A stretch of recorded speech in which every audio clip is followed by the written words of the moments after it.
The bricks came out one at a time, soft mortar older than the men removing it.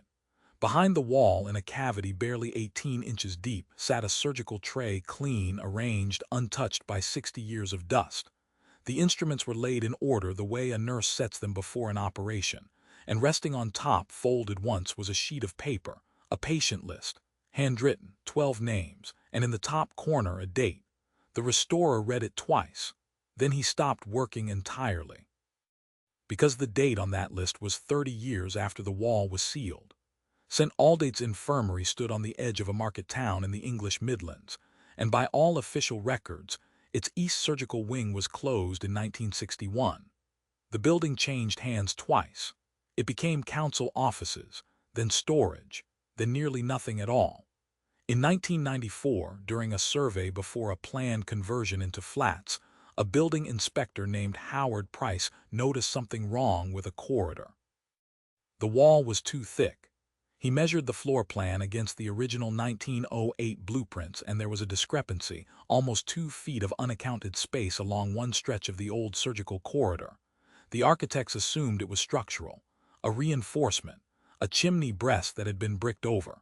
So Price had a single course of bricks removed just to check. What he found was not structural. It was a deliberately constructed cavity, sealed with care, mortared from the inside. Someone had stood inside that space, placed the tray, and then bricked themselves out or had it done for them. The instruments were photographed, catalogued, and the cavity was resealed in 1994 to preserve it. The conversion stalled. The building sat, and for nearly 30 years nobody opened it again. Until this week. Here's the part that resets everything. When Howard Price sealed the cavity in 1994, he did not see a patient list. We know this because his original survey notes survive, typed, signed, filed with the council. He recorded 11 surgical instruments. He recorded a wooden tray. He recorded the dimensions of the cavity to the centimeter. He recorded nothing else. No paper, no list, no names. Price was a meticulous man. His reports on other buildings run to 40 pages over a single damp problem. The idea that he simply overlooked a folded sheet of paper sitting on top of a tray he photographed from 4 angles is, frankly, difficult to accept. And yet when restorer Daniel Vance reopened the same cavity this week, same wall, same mortar lines, the cavity untouched since 1994 according to the council's own access logs, the list was there, on top of the tray, folded once, as if it had been placed deliberately. The simplest explanation is that Price missed it. The second simplest is that someone accessed a sealed cavity in a locked, monitored building. Neither of those explanations accounts for the date written in the corner. And the date is where this stops being a story about a building. The list was written in fountain ink in a careful, slightly old-fashioned hand. 12 names numbered 1 to 12. Beside each name a procedure abbreviated in the clinical shorthand surgeons used in the mid-20th century. Appendectomy, tonsillectomy, reduction of fracture left radius, standard operations for a small surgical wing. The names themselves were ordinary: Margaret Hale, Thomas Bell. A child age listed as 7, named Edith Lowry. Nothing remarkable until you reach the top of the page. The date read the 14th of October, 1991. The wall was sealed in 1961. That is the contradiction at the center of this. The paper, the ink, the handwriting, every physical detail Vance recorded suggests something old, something contemporary with the instruments themselves. But the date is 30 years into the future from the moment that cavity was sealed shut. A surgical list, written for operations scheduled in 1991, sitting inside a wall that was bricked closed in 1961, inside a wing that had been closed for 3 decades by the time that date arrived. Vance did the only sensible thing. He stopped, he photographed everything in place, and he started looking for the 12 people on the list. Of the 12 names, Vance and a local historian named Ruth Carmody were able to trace 9. And this is where the story turns colder than anyone expected. Margaret Hale was real. She was admitted to a neighboring hospital in October 1991, the same month on the list, for a procedure. Thomas Bell was real, treated that same autumn, the same recorded operation. One by one, the names that could be checked lined up not with 1961, when the wall was sealed, but with 1991, the impossible date. These were not patients of St. Aldate's. They could not have been. The wing was rubble and storage by then. They were patients elsewhere, scattered across 3 different hospitals, with no connection to each other, no connection to the building, and no reason their names should be written together on a single list, except that someone had written them, and sealed that writing inside a wall 3 decades before any of them walked into an operating theater.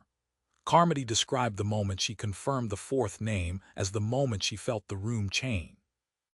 9 confirmed, each one accurate, each one impossible, and 3 names still unaccounted for, including the child Edith Lowry. While Carmody chased names, the instruments told their own quiet story. There were 11, as Price had recorded, but a metallurgist who examined them this week found something the 1994 survey hadn't tested for: the steel. Most of the tray was consistent with surgical manufacture from the 1940s and 50s, exactly what you'd expect in a wing that closed in 1961. But 2 of the instruments, a particular clamp and a retractor, were made from an alloy that wasn't in common surgical use until the late 1980s, the same window as the date on the list. So now there were 2 anomalies pointing at the same impossible decade. A list dated 1991, tools manufactured no earlier than the late 80s. Both sealed behind mortar that the council insists has not been disturbed since 1994, behind brickwork dated by an independent assessor to the early 1960s. The mortar and the contents disagree by 30 years. Someone, somewhere, is wrong about the date the wall was sealed, about the tools, or about something none of the experts have been willing to say aloud. Vance sent samples to a second lab for confirmation. He has not released those results. When asked why, he said only that he wanted to find Edith Lowry first. Ruth Carmody went to the Regional Health Archive looking for the 3 missing patients. 2 were dead ends, common names, no matching records, people who may simply have moved or never existed. But Edith Lowry returned a result. A girl named Edith Lowry, age 7, was admitted in October 1991 for a tonsillectomy. The exact procedure on the list, the exact age, the exact month. The admission record exists. The discharge record does not. There is no note of complication, no transfer, no death certificate, no follow-up appointment. The file simply ends at admission. A child checked into a hospital in October 1991, matching a name written on a sheet of paper that had been sealed inside a wall since 1961, and then she disappears from every record system that should have tracked her afterward. Carmody tried to find living relatives. The address listed for the family no longer exists. The street was redeveloped in 1996. Every thread, when pulled, frays into nothing. Whoever wrote that list knew 12 names before those people had any reason to be connected. Knew the procedures, knew the dates. And one of the 12, a 7-year-old girl, vanishes from history at the exact moment the list said she would arrive. So what are we actually looking at? There are rational explanations, and they deserve to be said. Perhaps the list is a forgery, planted at some point after 1994, by someone with access to old health records who built a clever puzzle. Perhaps Price did miss it.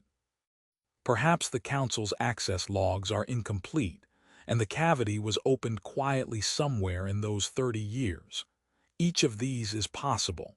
None of them is comfortable. Because a forger would need the 1991 admission records of 9 unconnected patients, antique fountain ink, period-correct paper, 2 surgical instruments machined from a modern alloy, and a reason to seal all of it behind a wall in a building scheduled for demolition. A wall almost nobody knew contained a cavity in the first place. That is an enormous amount of effort to fool a restorer who wasn't supposed to open the wall for years. And it still doesn't explain why one of the 12 patients walked into a hospital and never walked out of the records. Daniel Vance has now resealed the cavity a second time. He says he doesn't know why he did it. He says it felt like the right thing to put the tray back exactly as it was and close the wall. The contents are documented, the lab results are pending, and 12 names sit in the dark again behind brick. 9 names confirmed, 2 dead ends, and 1 little girl who arrives exactly when the list said she would, then vanishes from every record that should have held her. If you had stood in that corridor, list in hand, knowing the date was 30 years wrong, would you have opened the wall or sealed it back up like Daniel Vance did? Tell me in the comments, and subscribe to Obscura Files. Next week, we go inside a different wall and the people who never came back out.